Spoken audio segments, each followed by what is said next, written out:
Dalam nama Bapa dan Putra dan Roh Kudus. Amin.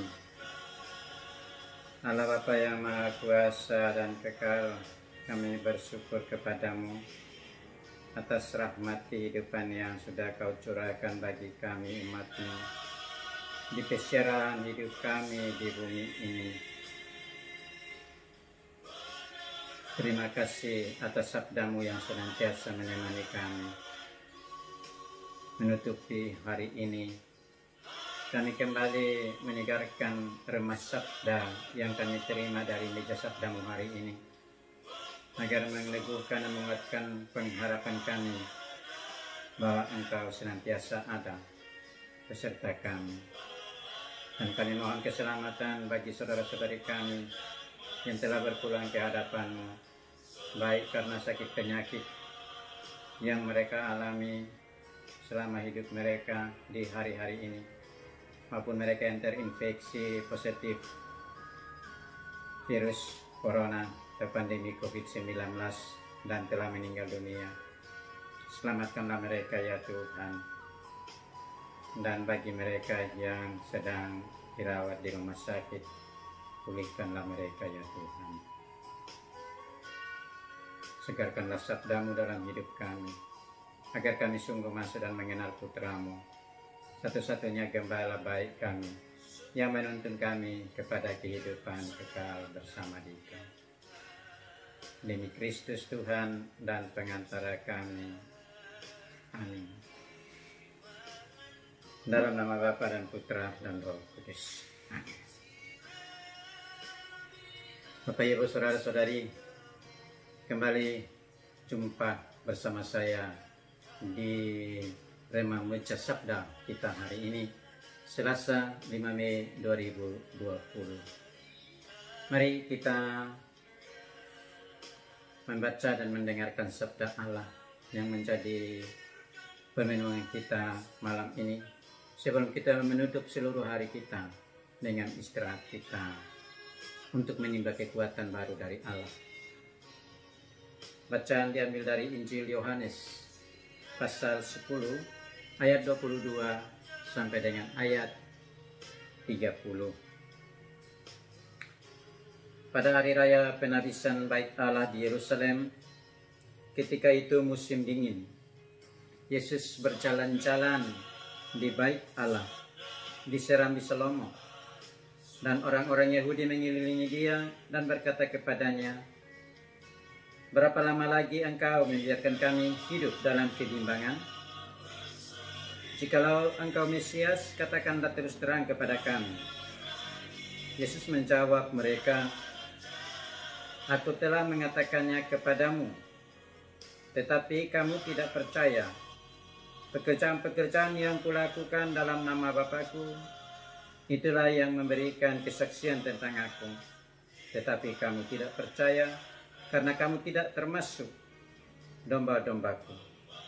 Domba-dombaku mendengarkan suaraku, dan Aku mengenal mereka, dan mereka mengikut Aku. Aku memberikan hidup yang kekal kepada mereka, dan mereka pasti tidak akan binasa sampai selama-lamanya. Dan seorang pun tidak akan merebut mereka dari tanganku. Bapakku yang memberikan mereka kepadaku lebih besar daripada siapapun, dan seorang pun tidak dapat merebut mereka dari tangan Bapa. Aku dan Bapa adalah satu."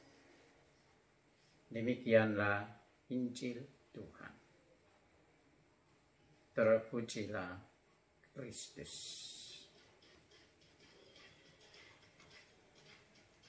Saudara-saudariku pencinta Remah Meja Sabda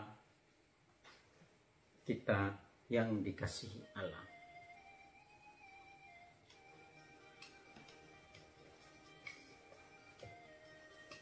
Remah Meja Sabda kita hari ini mengajak kita untuk masuk dan mengenal Yesus lebih mendalam sebagai Mesias. Bukti-bukti yang menunjukkan kemesiasannya adalah bahwa Dia menjadi gembala bagi setiap orang. Kegembalaannya ditunjukkan lewat cara hidupnya, kehadirannya di tengah-tengah kita. Dan lebih dari itu, pekerjaan-pekerjaan dan karya-karya yang diadakannya menunjukkan keilahiannya yang membuktikan bahwa dialah Mesias yang diurapi Allah, yang datang hadir di tengah-tengah kita untuk menyelamatkan kita, untuk membebaskan kita. Sayangnya orang-orang zamannya pada masa itu tidak melihat Yesus dalam kacamata keilahian ini. Mereka justru melihatnya dari segi kemanusiaannya sebagai anak tukang kayu Santo Yusuf di Nazaret, hidup bersama ibunya yang sederhana Maria. Dan tak mungkin dari keluarga seperti ini kemudian lalu muncul seorang Mesias.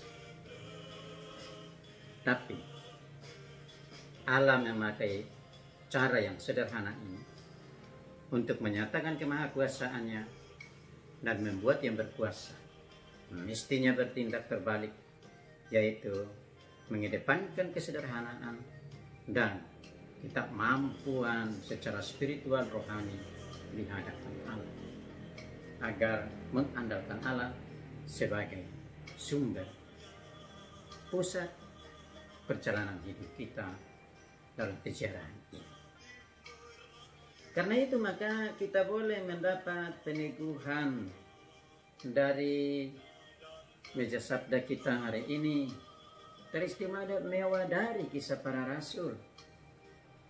Pengalaman Paulus dan Barnabas di Antiokhia, di mana kala itu gereja berada dalam ketergoncangan baik dari dalam gereja sendiri maupun dari luar sebagai tantangan penganiayaan terhadap para pengikut Kristus.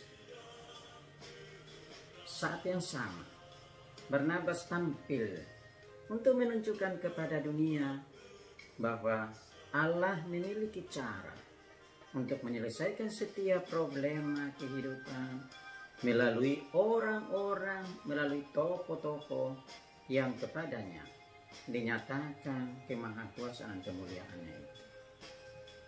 Kekristenan tidak selesai dengan kematian tragis dari Stefanus, tetapi rupanya di sana awal dari benih kekristenan itu nampak bahwa darah martir Stefanus menjadi cikal bakal menyebar luasnya karya pewartaan Injil sebagai kabar sukacita dan pendirian kerajaan Allah di tengah dunia berawal. Kalau begini, Bapak Ibu Saudara-saudari, maka kita boleh berbangga sebagai orang-orang Kristen zaman ini bahwa Allah tidak membiarkan orang yang beriman kepadanya untuk tenggelam atau untuk diceburkan ke dalam pengalaman kepahitan yang sangat dalam dan tidak menyisakan sesuatu dari keimanan atau kepercayaannya itu kepada Yahweh. Nah, hari ini Yesus menegaskan itu kepada kita. Mereka adalah domba-dombaku yang menjadi milikku. Mereka datang dan mereka adalah bagian dari hidupku. Kata Yesus dalam Injil, domba-dombaku mendengarkan suaraku, dan aku mengenal mereka, dan mereka mengikut aku. Begitulah mereka percaya kepada kita yang percaya kepada Bapa atau percaya kepada Yesus, mengandaikan kita memiliki 3 kriteria ini: mendengarkan suaranya, lalu dengan demikian dia mengenal kita. Karena dia mengenal kita, maka kita lalu menjadi pengikutnya. Kita yang sudah mengikuti dia, sudahkah kita mengenalnya? Ataukah kita harus bersama-sama dengan orang Yahudi pada masa itu bertanya, mengapa engkau membuat kami bimbang, ragu? Katakanlah sesungguhnya kepada kami, apakah engkau Mesias? Ataukah kami harus menunggu orang lain? Tapi Bapak Ibu Saudara-saudariku, kita yang sudah percaya kepadanya, mesti berbangga hari ini bahwa kita telah percaya kepada Kristus yang sesungguhnya diutus oleh Allah dan kini menghadiahkan kepada kita hal kepemilikan sebagai putra-putri atau ahli waris kerajaan Allah bersama Kristus di dalam atau di hadapan Bapa. Satu hal yang pasti, bahwa kalau Kristus dan Bapa adalah satu, maka kita yang percaya kepada Kristus akhirnya menjadi bagian dari ahli waris kerajaan Allah. Pertanyaan reflektif bagi kita, sudah sejauh mana kita mengenal Kristus? Seperti apa model pengenalan kita kepadanya? Apakah lewat tutur kata kita yang baik? Apakah lewat cara hidup kita yang baik? Apakah lewat sikap hidup kita yang baik? Dalam relasi kita dengan sesama, dalam relasi kita dengan keluarga, dalam relasi kita dengan semua orang yang kita jumpa dan kita layani. Pertanyaan reflektif yang menantang kita untuk terus-menerus membangun, memproses, membaharui hidup kita, sehingga kepengikutan kita akan Kristus pada akhirnya mendapat jaminannya, yaitu keselamatan. Kita berdoa bersama, semoga kita memperoleh apa yang dijanjikan oleh Kristus, dan kita mempersembahkan saudara-saudari kita yang telah meninggal karena COVID-19. Semoga mereka memperoleh kebahagiaan kekal bersama Bapa. Bagi mereka yang telah terinfeksi atau terpapar positif, semoga mereka pulih lagi berkat perhatian para medis, obat-obatan yang diberikan kepada mereka. Dan semoga kita yang masih sehat dilindungi oleh Allah. Kita mohon kepada Allah mencurahkan kebijaksanaannya kepada para sarjana kesehatan, ahli-ahli kesehatan, agar segera memperoleh atau menghasilkan satu vaksin yang dapat menanggulangi dan mengatasi virus wabah corona yang mematikan ini. Kita bermenung, Allah menolong kita. Amin.